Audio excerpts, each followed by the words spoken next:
Assalamualaikum warahmatullahi wabarakatuh, sahabat Unpam dimanapun berada. Semoga semua dalam keadaan sehat ya. Berjumpa kembali dengan program kesayangan kita, Ujar Unpam Mengajar. Saya Yuliana dari program studi akuntansi D3 Fakultas Ekonomi dan Bisnis Universitas Pamulang akan menemani sobat Unpam dalam mata kuliah akuntansi perusahaan jasa.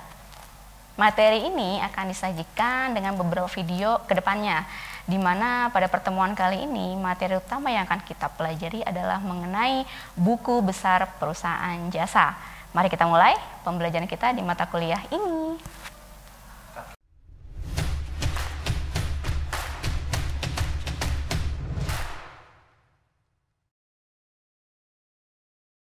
Sobat Unpam, dimanapun berada, mata kuliah akuntansi perusahaan jasa merupakan mata kuliah wajib yang harus dikuasai oleh mahasiswa program studi akuntansi D3 di Universitas Pamulang. Fokus dari mata kuliah ini adalah pencatatan akuntansi dalam pembuatan laporan keuangan untuk perusahaan jasa.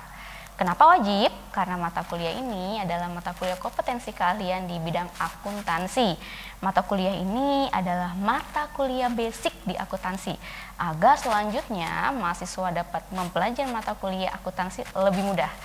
Dalam pertemuan ke-6, saya akan memberikan gambaran kepada teman-teman mahasiswa Unpam mengenai apa itu buku besar, jenis-jenis dari buku besar di perusahaan jasa, dan bagaimana memposting buku besar dari jurnal umum ke dalam buku besar. Tetap bersama kami sampai akhir sesi ya, dan semoga pembelajaran ini dapat dipahami serta memberikan manfaat bagi kita semua.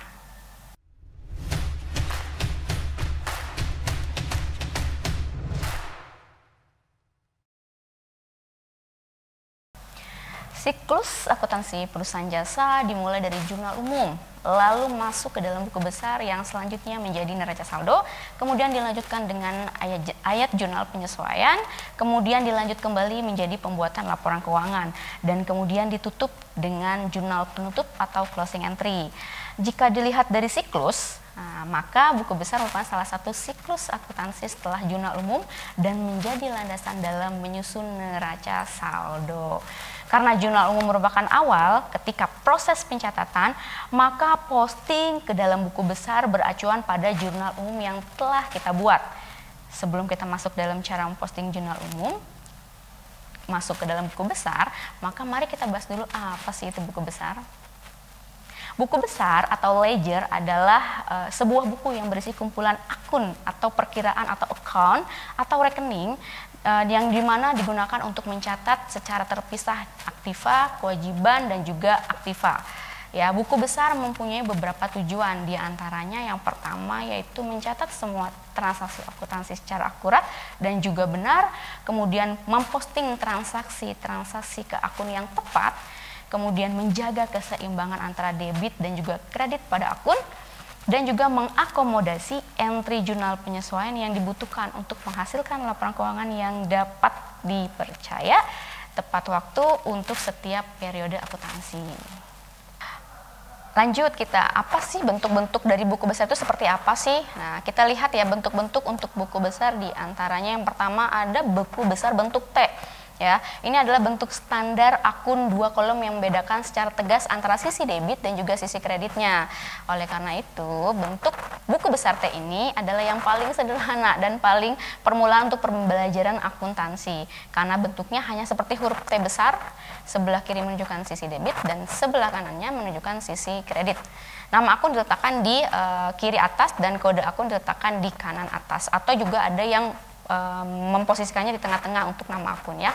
Kemudian lanjut ke nomor 2, yaitu bentuk dari buku besar, yaitu bentuk skontro, di mana bentuk skontro ini biasanya disebut dengan bentuk 2 kolom, yang artinya sebelah menyebelah atau dibagi 2, yaitu sebelahnya debit, sebelahnya kredit.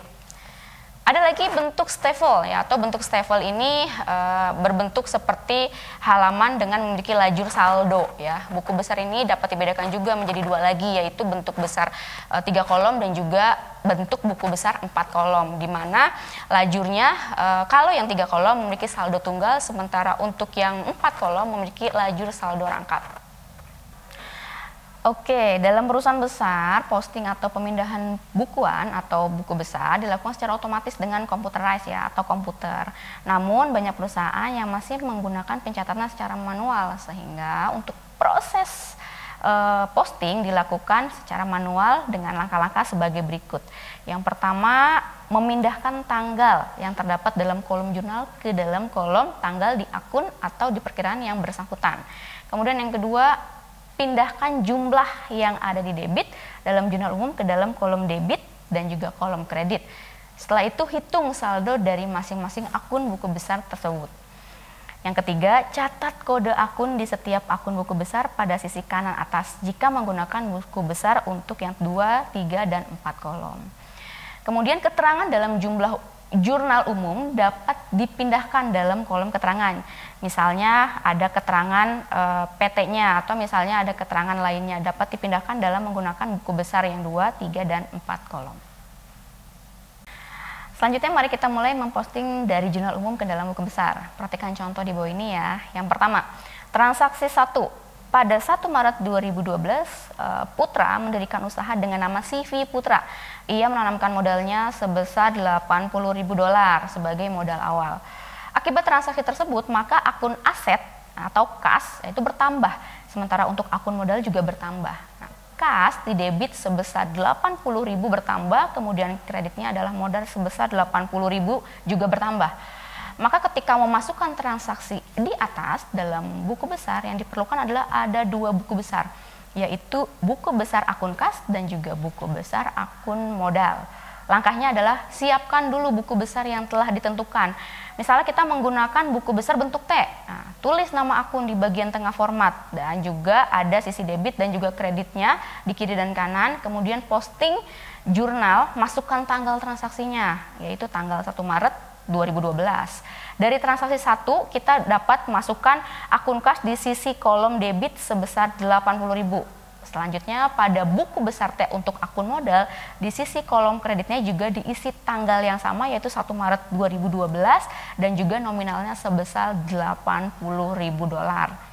Setelah terinput pada kolom di bagian kas dijumlahkan debitnya sebesar 80.000 dan diberikan juga tulisan saldo debitnya $80.000. Selanjutnya pada buku besar untuk yang akun modal, di sisi kolom kredit bawahnya juga teman-teman tambahkan saldonya sebesar $80.000. Lanjut ke transaksi 2. Perusahaan membeli 1 buah peralatan dengan harga $15.000 secara tunai atau cash pada tanggal 5 Maret 2012. Transaksi ini merupakan perubahan dari aset yang satu menjadi aset lainnya. Ya, akun aset bertambah dalam bentuk peralatan dan akun aset dalam bentuk kasnya berkurang. Jadi debitnya equipment atau peralatan tadi sebesar $15.000 bertambah, kemudian kreditnya dalam bentuk kas sebesar $15.000 berkurang. Maka posting ke dalam buku besar T-nya adalah tulis nama akun dan juga debit kredit pada format buku besar. Kemudian pada akun equipment atau peralatan dan juga kas, kemudian pada akun peralatan ini kita masukkan tuh tanggal transaksinya tanggal 5 Maret 2012, kemudian equipment nominalnya juga ditulis sebesar $15.000. Sementara untuk pada akun kas di kolom sisi kreditnya ditambahkan lagi tanggal 5 Maret 2012, kemudian ditulis juga nominalnya sebesar $15.000. Karena akun kas sebelumnya telah ada, maka kita melanjutkan. Sehingga nantinya akun kas sudah ada 2 nominal. Yang pertama tadi dari modal awal, yang kedua adalah dari transaksi pembelian equipment ini atau peralatan. Setelah terinput untuk masing-masing buku besar, lalu pada kolom di bagian bawah equipment dijumlahkan di sisi debitnya ya $15.000 transaksinya tadi. Kemudian untuk di sisi kas atau buku besar kas, nanti dia tetap di sisi debit, namun nanti saldonya adalah sebesar $65.000 karena tadi ada penambahan di awal 80.000 dikurangi 15.000 ya, sehingga menjadi 65.000. Selanjutnya transaksi 3. Perusahaan membeli peralatan kantor sebesar $900 secara kredit pada tanggal 10 Maret 2012. Transaksi ini merupakan pertambahan akun aset yang menambah akun dan juga menambah akun kewajiban. Ya, akun aset dalam perlengkapan bertambah, kemudian kewajiban dalam bentuk utang usaha pun bertambah. Posting dalam buku besarnya adalah akun perlengkapan di sisi kolom debit dan akun buku besar utang usahanya di sisi kredit. Ya, untuk tanggal transaksi dan nominalnya masing-masing sama 900, hanya sisi kolomnya yang berbeda. Ya, di sini dapat dilihat bahwa ada dua penambahan buku besar, yaitu buku besar perlengkapan atau biasa disebut dengan sublease, dan kemudian buku besar utang usaha atau biasa disebut dengan account payable. Ya. Masuk kita ke transaksi keempat lanjut, yaitu pada tanggal 20 Maret 2012, perusahaan menerima uang dari jasa sewa mobil yang telah selesai diberikan kepada customernya sebesar $18.000. Transaksi ini menambah akun aset dan juga menambah akun pendapatan. Akun aset dalam bentuk kas bertambah, ya. Akun pendapatan dalam bentuk pendapatan jasa bertambah. Maka ketika posting dalam buku besar, masuk akun kas di sisi kolom debitnya, ya, di sisi kolom debitnya. Sementara untuk di pendapatan masuknya di dalam kolom kreditnya. Sebesar berapa? $18.000. Ya, seperti biasa diawali dengan tadi memberikan tanggal terlebih dahulu, kemudian menuliskan nominalnya di masing-masing buku besar. Nah, kemudian transaksi nomor 4 ini, akun kas kembali bertambah, ya, karena adanya uang masuk, ya, sehingga saldo kas yang awalnya tadi dari $65.000 kemudian bertambah $18.000, sekarang menjadi $83.000.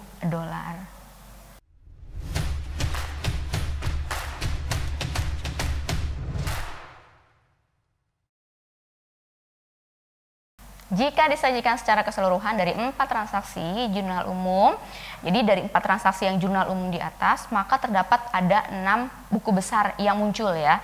Jadi yang pertama ada buku besar kas, ya. Jadi buku besar kasnya nanti saldonya totalnya tadi $83.000. Jadi ada beberapa transaksi ya tadi di kas.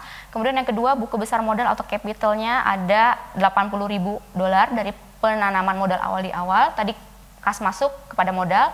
Kemudian yang ketiga buku kas untuk peralatan atau equipment tadi ada $15.000. Kemudian buku besar perlengkapannya atau sublease-nya tadi ada $900 yang dibeli secara kredit. Maka itu tadi juga muncul buku besar utang usahanya atau account payable-nya sebesar $900. Kemudian untuk yang selanjutnya ada juga buku besar revenue atau pendapatan sebesar $18.000. Oke, masing-masing buku besar ini memiliki saldo yang selanjutnya akan menjadi acuan untuk kita membuat daftar neraca saldo. Teman-teman pasti sudah sering menemukan, ya. Jadi di keseharian baik tidak sadar atau sadar bahwa dalam proses pembelajaran untuk kita dapat memahami buku besar, maka kita harus mengidentifikasi dari bukti-bukti transaksi yang dapat dilakukan dalam proses pencatatan jurnal umum dulu. Baru selanjutnya setelah dari jurnal umum, teman-teman dapat mempraktekannya untuk pembuatan buku besar. Agar lebih lancar, dalam proses pembelajaran teman-teman dapat mempelajari ulang, ya, proses pembuatan dari buku besar. Namun kadang-kadang nih waktu membuat buku besar ada saja kendala yang dihadapi dalam pembuatan buku besar. Misalnya adanya salah nominal, salah akun, salah memasukkan nominal ke akun lainnya. Nah, jika hal ini terjadi, maka yang harus kita lakukan adalah kita mengecek dan mencocokkan. Dari mana? Dari jurnal umum yang tadi. Ya, jadi jurnal umum sebelumnya, kemudian apa sih yang salah kita cross check ke dalam buku besar, kemudian kita koreksi dan kita betulkan. Kemudian kita posting kembali ke dalam buku besar selanjutnya.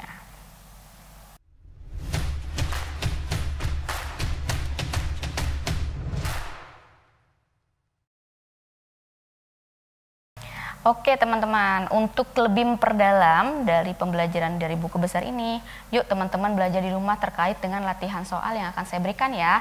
Tanggal 1 Juni nih tahun 2022, misalnya PT Abadi menanamkan modalnya dalam bentuk uang tunai di perusahaannya. Bagaimana cara mencatatnya dalam jurnal umum dan juga bagaimana nanti memasukkan ke dalam buku besar bentuk T.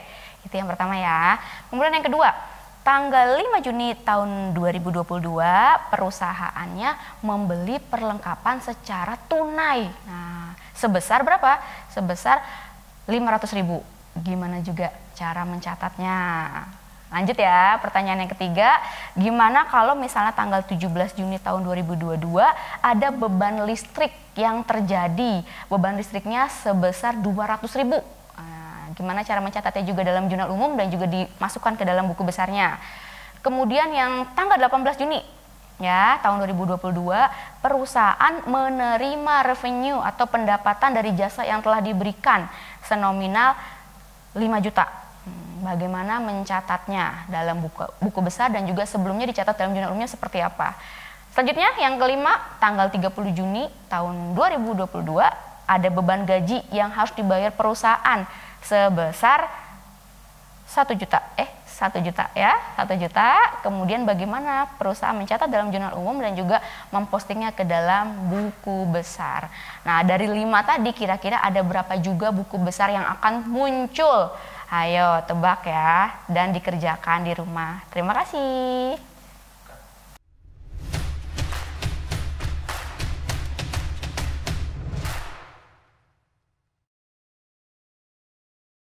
Kesimpulan dari buku besar ini merupakan salah satu rangkaian dari proses pembuatan laporan keuangan di perusahaan jasa. Maka teman-teman harus memahami untuk memposting jurnal umum ke dalam buku besar perlu ditentukan dahulu bentuk dari buku besar apa yang akan digunakan serta ada berapa sih akun yang akan ada di dalam buku besar. Sehingga ketika memposting ke dalam buku besar dilakukan dengan cara yang tepat. Oke, sahabat Unpam, kita sudah sampai pada penghujung acara. Semoga materi kali ini dapat memberikan manfaat bagi sobat Unpam dimanapun berada.